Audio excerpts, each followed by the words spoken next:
नमस्कार सातारकर. आज आपण बनवणार एकदम झणझणीत आणि एकदम रांगडी पद्धतीमध्ये आपल्या सातारचं एकदम अशी बघा सातार एकदम काळे गावडीची डाळ मस्त बनवणार आहे आज आपण सातारा स्टाईलमध्ये.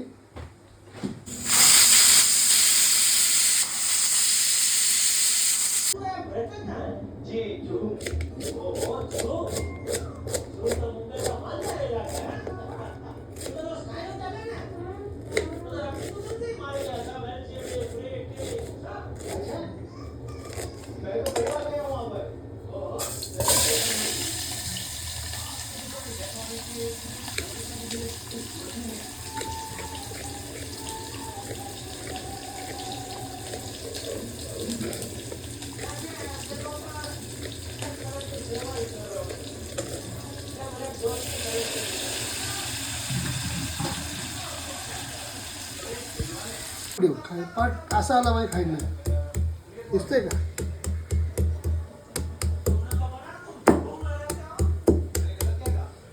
लसूण जरा जास्त टाकायची कधी पण डाळीमध्ये, तेव्हाच ते भारी बनते.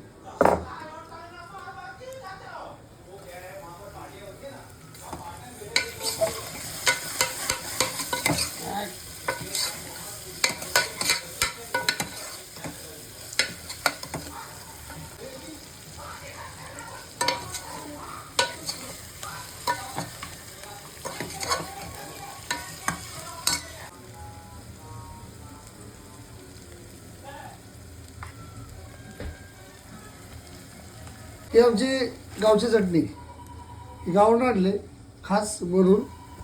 ही पण आपण जरा टाकणार मस्त बाकी, कारण झणझणी झालं पाहिजे बाबा. गेवड्याची डाळ म्हणजे काळ्या डाळ गेवड्याची म्हणजे झणझणी झाली पाहिजे एकदम. आता जरा हलवून मी चांगलं मिक्स करून घेऊ आणि आता डायरेक्ट ह्याच्यामध्ये आपल्याला हे टाकायचं आहे.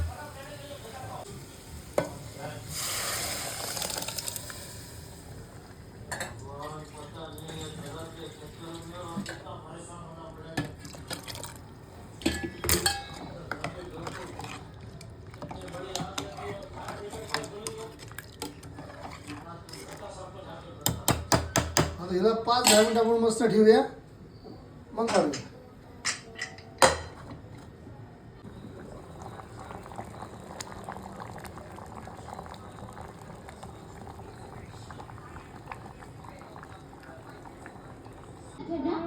लेकिन वहां से उनको निकाल दिया।